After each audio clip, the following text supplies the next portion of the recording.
The Titans practice squad is set for now, and they've made a ton of transactions since we recorded after the initial 53-man roster was set. So let's go through all that now. This is the Music City Audible. Let's get to it. Oh, welcome everyone to another episode of the Music City Audible podcast presented by Broadway Sports Media in partnership with 440 Sports. I'm Justin Graver. With me, as always, Justin Melo and Justin. As I said there, the Titans have their practice squad set, at least the most of the bones of it. We'll see if they swap some guys in or out here over the next week or so. They made a ton of transactions. They made a couple of trades. We got a lot to talk about today, Justin. A lot has happened since Tuesday afternoon. How's it going? Doing well. I'm doing well. A lot to talk about. As we said, I wanted to get on here for this episode and talk about everything that's transpired since we last recorded. A lot has happened, and we only recorded, like 3 days ago? Yeah. Let's start with something very obvious.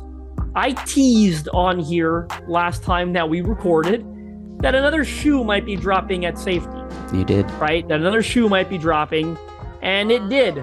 Right? They traded Elijah Molden to the Los Angeles Chargers in exchange for like a 2026 7th round pick, whatever it was. I had heard rumblings, that's why I teased it on that episode, and I thought nothing might come to pass, but I had heard rumblings that Molden was no longer happy in Tennessee. Now, I don't know why that is, but 1 + 1 = 2. I've done this long enough to know he entered camp as a starter. He really did. People forget that already. He entered camp as a starter.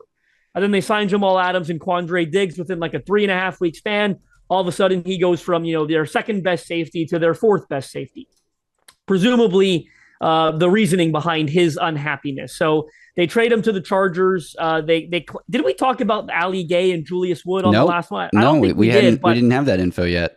Yeah, I had a feeling this was happening, especially when they claimed Julius Wood. I don't believe in coincidences that big. I get this Molden report. I tease it on here, and then they claim Julius Wood. People at first were like, oh, he's a defensive back. He's a safety. That gave them 6 safeties on the 53-man roster at the time.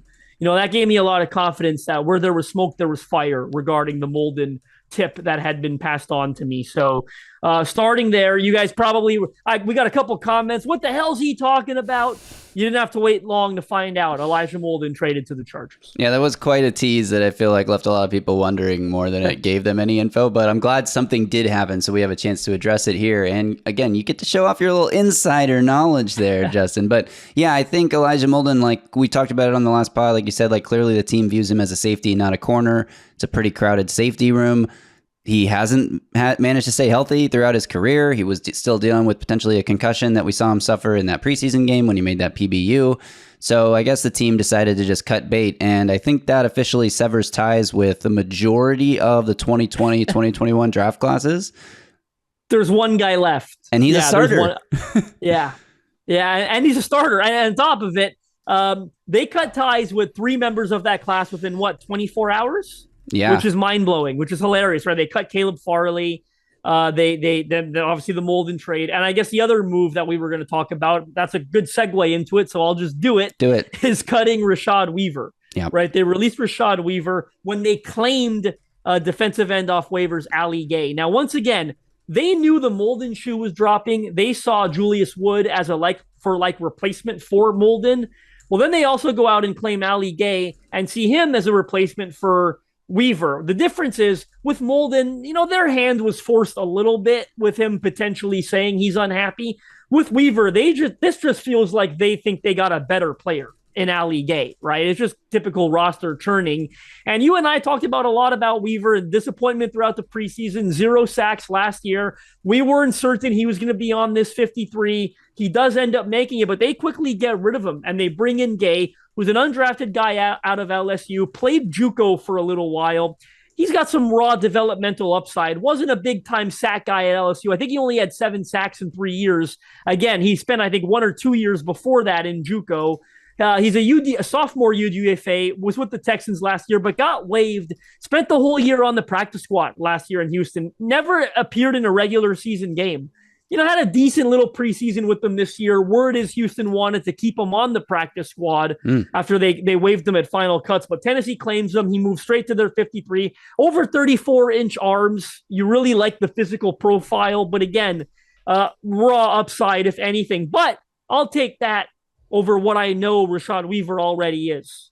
It feels like, and Callahan and Carthon, they said that there was maybe going to be an opportunity to sign Weaver back to the practice squad. At the time of this recording, that has not yet happened. Maybe it will, but I would almost feel better if this thing has just run its course. And wouldn't you agree? It feels like it has, right? He's had 3 years here. He's never going to be more than a deep, back end rotational reserve. Give those opportunities to guys like Ali Gay and Jalen Harrell, who no doubt surpassed him on the depth chart as a 7th round rookie in his first ever training camp. So, I mean, you want to add Weaver to the practice squad. You can do worse, obviously.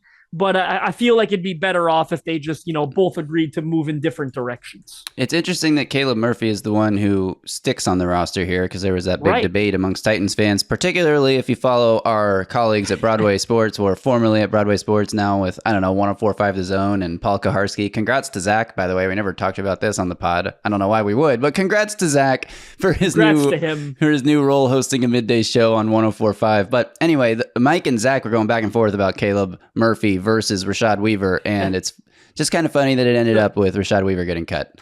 So Zach had me on yesterday. He's hosting the show with Blaine. So I did the Blaine and Zach show, I guess it's called now. And they brought that up, and I actually teased it. I think I heard him chuckle in the background. I said, well, some of us, I think, were really shocked that Caleb Murphy got picked over Rashad Weaver. Not me, but some of us did. And I think he knew I was poking fun at his whole little battle with Mike. But again, that brings me to a good point, a point I've already made. But they not only do they pick Ali Gay over Rashad Weaver, but they also picked Caleb Murphy in making that move. So I think it really speaks volumes of what they think of Rashad Weaver at this point in time. Yeah, exactly. So he didn't have a very good preseason, and I don't think the Titans are particularly going to miss him. The edge depth, I mean, you hope that this claim bolsters that, but we haven't talked about a few other players the Titans grabbed, those being Julius Wood and Darrell Baker Jr. We haven't talked about Cedric Gray going to IR. Haven't talked about the Nick Van Nett on again, off again, snip, snap, Michael Scott reference there. Where do you want to go next, Justin? You're driving this car. Why don't I hit you with some rapid fire? So I briefly mentioned Julius Wood. He's the one they claimed. Played at East Carolina. Shout out to Chris Johnson, who was on this show recently. Yeah. East Carolina, really good in the preseason. Okay, this is a rookie UDFA. 2 interceptions and a forced fumble. So led the preseason in picks. He was tied for the league lead in interceptions, forced the fumble. Really good instincts. I would imagine the Cowboys wanted to keep this guy on the practice squad. He put good stuff on tape in the preseason. You know what? I'm just going to go ahead and say it. I'd rather have this guy on the team right now than Elijah Molden. Call me biased. Call me whatever you want. I know with Molden is at this point in time somewhat similar to Weaver. Not as bad, but somewhat similar. There are a couple things Molden, I think, just can't get over. Some shortcomings that make him a limited football player. I'd rather spend this time developing Wood, especially when you've got Diggs, Adams, and Hooker, who are going to get most of those reps at safety. And you kept Mike Brown, too, so you've got 5 safeties. Really intrigued by this guy, what he's going to become. The Nick Van Nett thing is hilarious. Essentially just procedural. They cut him. Then they said they'd be re-adding him to the 53. Carthon confirmed that in a conference. You know what? I think it was smart because I think they knew, and Carthon kind of said this, if they had cut like Odakoya or David Martin Robinson, they might not get one of those guys back. He didn't kind of say that about David Martin Robinson. He said, he flat out said we that knew if we Robinson. cut David Martin Robinson, we lost him. So Nick Van Nett, being a vested veteran, is not subject to waivers, so It's his choice where he wants to go sign back. The weird thing to me, and we don't have to spend too much time on this, but the weird thing is they waited to put Cedric Gray on IR. They had him make the 53-man roster. They were operating under 2023 and prior rules before you have the ability to put a player on IR without putting them on the 53 and still bring them back at some point in the season. I guess they just wanted to save those spots for nobody. I don't know. Maybe it was a weird procedural I don't want to spend thing. too much time on it, but I was going to bring it up too because it bothers me how confused I am by it, right? The league changed the rules this year that you could get 2 guys recalled by putting them on IR before you finalize your initial 53. They didn't use those spots at all. So they had a spot available for Gray. They didn't do it. Maybe it's as simple as they're waiting on more medical information regarding the shoulder. But it sounded concerning when Callahan said it's nerve-related, no timetable for his return. They said that before, I think, they submitted the 53, and he was still on it. Now he's on IR. It is what it is. I guess at the end of the day, it shouldn't bother us because they didn't necessarily lose anything, right? They only cut Van Nett, bring him back by doing this, and Gray still has to just miss the required 4 games. So nothing really changes. It was just a weird process, right? I'm going to run through some rapid fire of some other things. You mentioned Darrell Baker. They claimed him off the Indianapolis Colts. We always felt the move was going to come at corner because they only had 4 on the initial 53. Maybe they were comfortable with having 3 of them on the practice squad. Remember, you get some elevations. They had, well, I guess, because we'll get into the practice squad. Don't tell them who's on the squad. We'll get to that. We're saving that. Yeah, no one knows. We're the only ones that know. But they had 3 guys on there. So maybe they weren't in a rush, but they end up doing the right thing and getting a 5th corner on the 53. It's Darrell Baker, who was waived by the Colts at Final Cuts. Interesting guy. UDFA out of Georgia Southern in 2022, signs with the Cardinals. They cut him. He joins the Colts via the practice squad in 2022, actually gets elevated, but only plays special teams. But as a sophomore in 2023, he made the 53, played in 14 games with 6 starts, and finished second on the team in PBUs with 7. Not going to pretend like this is an outstanding player. There were also struggles in coverage. The PFF numbers will back that up. I don't have them in front of me. Maybe you will. I did look them up earlier, but like a 53-something coverage grade, gave up a lot of catches, I think 16 yards per catch or something like that. Struggled with tackling, but again, 7 PBU, second on the team. He's your 5th corner. He's a reserve guy. He's nowhere near even being your 4th corner, right? Like Jarvis Brownlee Jr. has got a stranglehold on that job. So I'm not too worried about that. Maybe I'll throw it to you. I'll catch your breath while you give me the PFF numbers because I want to run through 2 more things rapid fire. Yeah, Darrell Baker Jr. played 469 coverage snaps last year. He had a 54.4 PFF coverage grade. He allowed a 101.7 passer rating into his coverage. He allowed 16.1 yards per catch. He had 13 missed tackles last year. I mean, there's a reason this guy wasn't on an active roster. And also, I don't feel great about like plucking a player from, if you're going to pick one secondary in the league, it wasn't that I'm like, do not pick a player from that team. It's the Colts. But hey, at least you're taken from a division rival. Yeah, I feel they could have done better here. I was really intrigued by Rocky Sin. Zach informed me live on radio yesterday he was no longer available. I had missed that he had signed with the 49ers practice squad, I think, whatever it is. But I think they could have done better here, but I'm not going to dwell on it because he might not last. Again, he's nowhere near being your 4th corner, and they've got 3 guys on the practice squad ready to take his spot at any time. Before we get into the practice squad and close out with that, 2 other rapid-fire things I wanted to run through. The Titans also lost 2 players to waiver claims. Hassan Haskins joins the Los Angeles Chargers, the Titans of the West, as I'm calling them. I didn't realize on defense they had Elijah Molden, Tier Tart, Christian Fulton, and Bud Dupree. Like 4 members of the starting 2021 Titans, even almost 50% for crying out loud of Titans starting 21. Not a good sign, in my opinion. And now they go out and claim Hassan Haskins, denying the Titans an opportunity to sign him to the practice squad if they wanted to. I'm not convinced they wanted to be honest with you. I don't think they would have brought him back if they had the opportunity. Anyway, they have another running back on there.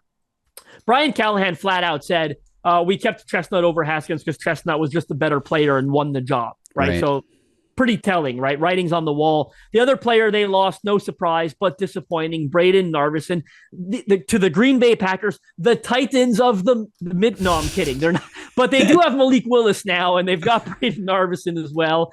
We always knew the Titans were going to have a hard time sneaking this guy onto the practice squad. I just didn't think it was going to happen after he drilled a 59-yarder in week 2 of the preseason and a game-winning, 47-yarder, 46, I think it was. Yeah. So wasn't going to happen. Unfortunately, hopefully they don't, kind of regret that one. Yeah, I don't think, I mean, it's tough, but there's going to be kickers like this on a practice squad somewhere at some point where if you really need to claim somebody, you will. And the Nick Folk succession plan will have to take a 1-year hiatus, I guess, as he's going to be the kicker this year, which we knew that was going to happen, and we knew there was a big risk that Narvison could get claimed. Did you see Malik Willis's locker room interview when he found out that Narvison was going to be his teammate? He didn't even know. Yeah, I love that. I did. Let's run through the practice squad real quick to close out. You know what? I'll take it from here because I actually really liked the way I wrote the summary for Music City Miracles. I tried to kind of sum it up by position group and kind of keep it short and sweet. So I'll just run through it if you don't mind. Yeah. Breaking it up by position groups, if you will, offense, defense, yada, yada. They've got wide receiver Bryce Oliver on there. That's the one I think that was most important. Titans fans were most excited to see. He was the preseason darling, right? 2 touchdown catches in the finale against the Saints.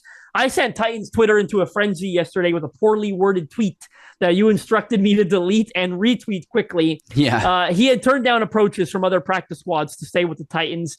Brian Callahan confirmed that after I think I had put the tweet out, but he had said it in a press conference that he cautioned Oliver against joining another practice squad and remembering that Titans invested in his development. Well, Bryce Oliver listened. He had at least one firm approach by the New York Jets, I was told by a source, and several approaches from other teams as well. I don't know that they got as far as the Jets did, but the Jets tried to pluck this guy away. He said no, stays with Tennessee. Death, taxes, and Mason Kinsey being on the Titans practice squad. No surprise there. Brian Callahan actually said, Titans fans were laughing, Kinsey was nearly on the 53, that if they had kept the 7th receiver, it would have been him, not Bryce Oliver, Kearis Jackson, whatever. It would have been Mason Kinsey. Those are the only 2 receivers on the practice squad right now. Yeah, I just want to comment quickly on the Kinsey thing because there were some fans who took this as like, oh, he's just coach speak being nice to Kinsey, who's a hardworking guy. I've not known Brian Callahan to just be coach speaky about anything since he took over this job. He says what he thinks, and I really appreciate the refreshing honesty. So I'm inclined to believe that, they love this guy's work ethic and his determination and his grit, but he doesn't have quite the athletic skill to be on the team, which is why I think he was not, kept, obviously, as a 7th receiver. But it is interesting that I guess they prefer that kind of culture building stuff to a raw talent of like a Kearis Jackson or a Bryce Oliver, who are also still around, Bryce Oliver's still around, but we're not going to be wide receiver 7 if they had kept 7. Well, and the other thing I'll add to that quickly before I move on is Kinsey's going to play for the Titans this year, right? Like he's going to get called up as a game day elevation, going to return a punt. Tyler Boyd or Jaquan Jackson at some point will miss a game or 2, and he's going to be the fill-in because he's the other slot receiver. At running back, I alluded earlier, they kept one. It was Jamari Small, their UDFA from Tennessee Volunteers. No surprise there. They keep him ahead of Haskins. The offensive line retains 3 players. I think, which surprised me a little bit. Corey Levin, the veteran guy who they released that final cut down day. Great addition to the practice squad. 3 position versatility, both guard spots and center. I thought he would have been a decent, chance to make the 53. Doesn't end up getting on there. I was right. It was 3 because the other interior guy, Cole Spencer, their high-priced UDFA, he'll continue developing. Again, you and I said it the other day, we like what they have in the interior. It was not an easy room to make when you factor in Daniel Brunskill and is there as a backup and how high they are on Andrew Rupsich right now. The third offensive lineman on the practice squad is tackle Leroy Watson, who was acquired earlier this summer in a trade with the Cleveland Browns. He played for Bill Callahan last year. He'll continue developing under Callahan's thumbprint this year. 3 defensive linemen on the practice squad. 2 of them were on the 90-man roster. That was Isaiah Aiton, the UDFA out of Rutgers. Really glad they get to keep him. And Abdullah Anderson, who, by the way, for how late he came in, really flashed, and I think nearly made this team. Like that guy came in as a camp body, let's be honest, right? Like right before the second preseason game. That's not ideal, right, to come in. Bless you there. And came in, played really well. Glad they've got him on the practice squad. Aiton as well. I don't know if you'll want to say anything, but really showed a lot of developmental potential. And then the third defensive lineman on the practice squad is the only guy on the practice squad right now that wasn't on the 90-man roster. It is James Lynch, a former 4th-round pick out of Baylor. I remember him well. Caused a lot of arguments on draft Twitter because he had a lot of production. But I remember this. When you watch the tape, there was like no athletic upside. It was all just like a revving red-hot motor. He's the guy that gets a sack 6 seconds into a play. He's a bad quarterback that doesn't throw it or is running around. But he stuck around. Good for him. He's on the practice squad. 3 corners I alluded to earlier. They are Gabe Judy Lally, Trey Avery, and Anthony Kendall. All 3 were on the 90-man roster. Judy Lally, of course, made some waves early in camp as a UDFA corner, played locally at both Tennessee and Vanderbilt. Trey Avery is almost the death taxes version on the defense of Mason Kinsey. He sticks around. Anthony Kendall's a good special teams player that will fill in there if they need. No safeties on the practice squad yet, but again, probably helps that you've got 5 on the active roster. I think I ran through the whole thing. That's all 13 players. They've got like 3 open spots. They will fill those soon, I imagine. Yep. One of them will certainly be a quarterback because they don't have one on there. And Callahan recently said that they'd like to get a young guy on there to work with and develop. I didn't know you were going to go there. I'm sorry. We're always in sync. That's why this is one of the best, one of the best. I'm too humble. The best Titans podcast out there. Yeah. Someone said I need Tommy John surgery on the comments. That was hilarious. This is the best Titans podcast, but they got to get a young quarterback on there. I think I had heard rumblings they were interested in Michael Pratt. I don't know if that's true or not. I can't remember where I heard that, but he was cut by the Packers, replaced by Malik Willis. It'd be pretty funny if he were to come here now, but that's not happening because I think he re-signed to the Packers practice squad. Excuse me. So obviously, if that's true, they're showing some interest in young developmental guys. Expect them, I guess, to go that route as opposed to the veteran QB route. Yeah, which makes you wonder if it's I don't know what the stat, maybe I should have looked this up before I started talking, but is Bailey Zappi claimed? Did he get put on a roster somewhere? He is somewhere. Yeah, Bailey Zappi is somewhere. Yeah, he did end up landing somewhere. I could look it up right now. I saw Jaron Hall as a name thrown around that has some... Yes, because he is available. Yeah. Zappi's with the Chiefs. He's going to win a Super Bowl this year. Interesting. So yeah, some definitely some names floating around. We'll keep an eye on that. I think that covers all the roster news and transactions, practice squad. There's a couple other things I want to hit on before we say goodbye for this episode. The first is just to comment on how awesome the Titans social media team has become under the Callahan Carthon era here, because we've been getting all kinds of access. I mean, I don't know how much you guys are following what they're putting out, but the latest video that was awesome was a very Hard Knocks style look as the Titans gave the news to 5 players that they were making the roster. The 5 players were, help me fill in the blanks if I miss anybody, but I believe it was James Williams, John Ajukwu, Andrew Rupsich, Thomas Odukoya, and David Martin Robinson. Look at that, I did it. And it was just really cool to see them all come in, and Carthon kind of gives this first few word spiel that makes it sound like they're about to cut these players. Like he says, it's cut down day. A lot of your teammates, unfortunately, we had to let them go. But that's not the case for you. You're making the roster. It was kind of funny, a little fake out prank, but really cool that we get this inside access. It's a over 5-minute video of these guys talking to the GM and head coach and saying how grateful they are for the opportunity, and the other guy, the coaches and Carthon and Callahan saying, you earned it, man. We didn't give you anything. We don't give these spots away. You had to go earn it. And just really cool. And that's the latest in a long line of videos that have been coming out where we get this game week look, and we get clips of Callahan in the meeting room talking to the team and what the preparation for the week is like. And then we've got the Jelly Roll speech coming in to singing with Tavondre Sweat and giving a speech to the team about how much they mean to the community of Nashville. Just really cool that we were getting all this inside access. It's almost like a very miniature social media version of Hard Knocks for the Titans without all the revealing too much that makes your organization sometimes look silly that we've seen on Hard Knocks a lot. So just very cool what they're doing with that inside access. Very cool. Shout out to Nate Bain and that social team. They're the best in the entire NFL. I've got a story about not so much Nate Bain, but a dinner I had with Nate Bain and Matt Neely 2 weeks before his passing that I'd love to tell someday. I don't know that now's the appropriate time, but it's obvious, just a really positive story. And maybe we'll do that close to Neely's anniversary because it's a story that will never, never leave me, the type of person he was. So maybe I'll get into that right around his anniversary. It's coming up soon, unfortunately. 5 years? I think it's going to be close to 5 years. I think it's in 5 years, I think it will be. Because that was was it 2019 when they retired? No, it was 2021. Excuse me. It was 2021 season, right? The McNair George retirement ceremony. That's the one I'm thinking of. So that's last I was in Nashville. COVID hit right after. It was unfortunate I haven't been able to get back. I got to get back ASAP. But this has been a good episode. Appreciate you for doing this. I got one last thing. One last thing I want to hit on.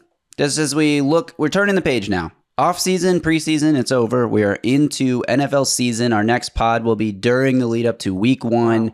And I just want to comment on some of the defenders and how this is approaching, how this thing is coming together, because Titans defense, first team defense, has not really practiced together. But I mean, they have as of this week, but before yesterday, Wednesday, no, 2 days before Wednesday of this week. They hadn't really practiced together as a unit.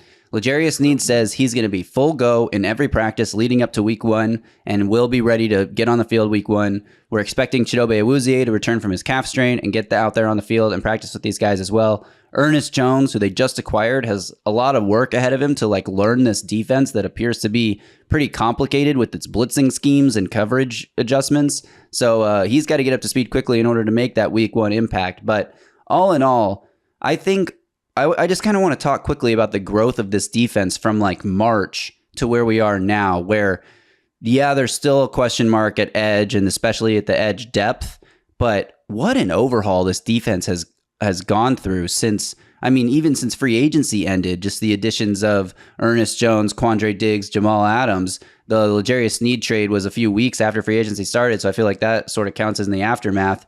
Then you had Chidobe Awuzie, Kenneth Murray, you draft Tavondre Sweat, sign Sebastian Joseph Day.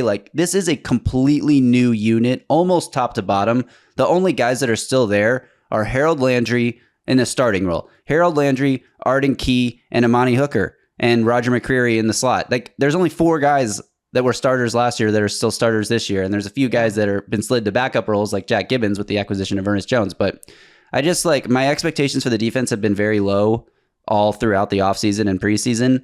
And I'm finally letting myself get a little more hopeful here with all the new acquisitions, the Quandre Diggs and the Ernest Jones and L'Jarius Sneed.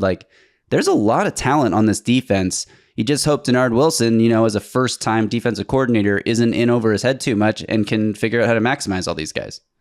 I think the key is how long is it going to take for them to gel, right? Yeah. That's the question. I think that's hanging a dark cloud over it right now.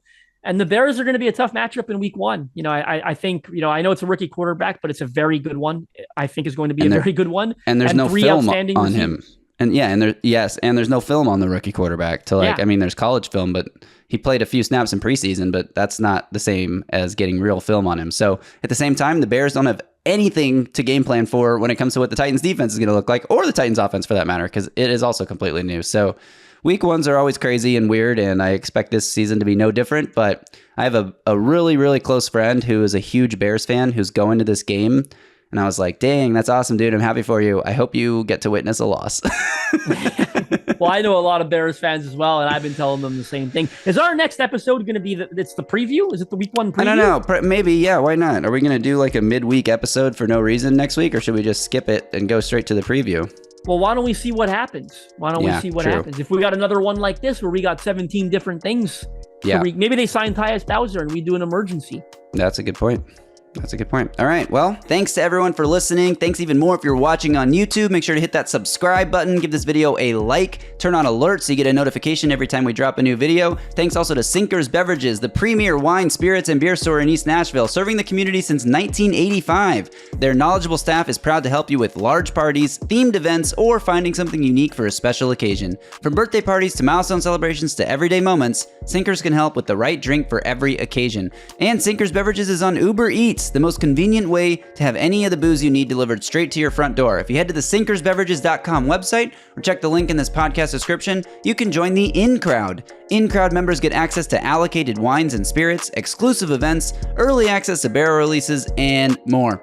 Until then, I guess we're done. Any final parting words here? Happy Labor Day weekend, everybody. I don't know. I have nothing else to say. No, I was going to end with I've been stealing your catchphrase too much, so why don't you go ahead and close this out? All right. Until next week, y'all stay safe out there and tighten up.